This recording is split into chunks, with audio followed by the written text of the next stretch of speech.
காவல்துறையினரால் பறிமுதல் செய்யப்பட்டு குடோனில் வைக்கப்பட்ட குட்கா பொருட்களை காவல்துறையினர் திருடி விற்பனை செய்வதாக குற்றம் சாட்டப்பட்ட நிலையில் ஓட்டேரி காவல் நிலையத்திலிருந்து காவலர் குட்காவை எடுக்கும் காட்சி சிசிடிவி கேமராவில் பதிவாகியுள்ளது.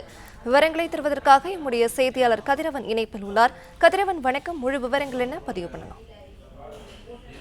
கடந்த நவம்பர் மாதம் 26ஆம் தேதி ஓட்டேரி காவல் நிலைய எல்லைக்குட்பட்ட டேங்க் பண்ட் சாலை மற்றும் டிங்க்லின் சாலை ஆகிய பகுதியிலிருந்து ஒரு குடோனில் பதுக்கி வைக்கப்பட்டிருந்த 770 கிலோ குட்கா பொருட்கள் பறிமுதல் செய்யப்பட்டன.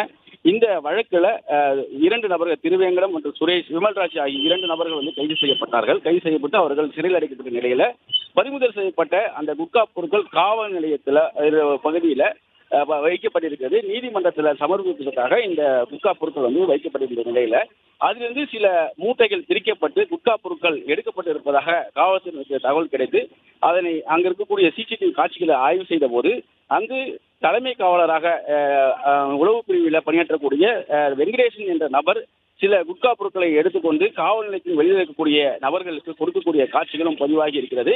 இந்த காட்சிகளின் அடிப்படையில் உயரதிகாரிகள் விசாரணை மேற்கொண்டு வருகிறார்கள். துறை ரீதியான விசாரணைகள் நடைபெற்று வருவதாகவும் வழக்கு ஒன்றிற்காக பறிமுதல் செய்யப்பட்ட இந்த குட்கா பொருட்களை அவர் எடுத்திருக்கக்கூடிய காரணத்தினால அவர் மீது துறை ரீதியான நடவடிக்கை எடுக்கப்படும் என்று தெரிவிக்கப்படுகிற இடையில அந்த காவலர் தரப்பில் விசாரணை மேற்கொண்டிருக்கிறார். விசாரணையில மழை வெள்ளத்தின் போது பணியாற்றக்கூடிய நபர்களுக்கு கொடுப்பதற்காக அந்த குட்கா பொருட்களை எடுத்ததாக அவர் தெரிவித்திருக்கிறார். குறிப்பாக வட சென்னையில பல்வேறு பகுதிகளில் குட்கா மற்றும் இந்த மாவா பொருட்கள் விற்பனை செய்யும் நபர்கள் மீது கடுமையான நடவடிக்கை எடுக்கப்பட்டிருக்கக்கூடிய நிலையில ஒரு காவல்துறையை சேர்ந்த நபர் சொத்து, அதாவது வழக்கு ஒன்று பறிமுதல் செய்யப்படக்கூடிய அந்த பொருட்களிலிருந்து இந்த குட்கா பொருட்களை எடுத்து கொடுத்த விவகாரம் பெரும் பரபரப்பையும் அது தொடர்பான சிசிடிவி காட்சிகளும் வெளியாக இருக்கக்கூடிய நிலையில அவர் மீது துறை ரீதியான நடவடிக்கை எடுக்கப்படும் என்று காவல்துறை சார்பாக தெரிவிக்கப்பட்டிருக்கிறது.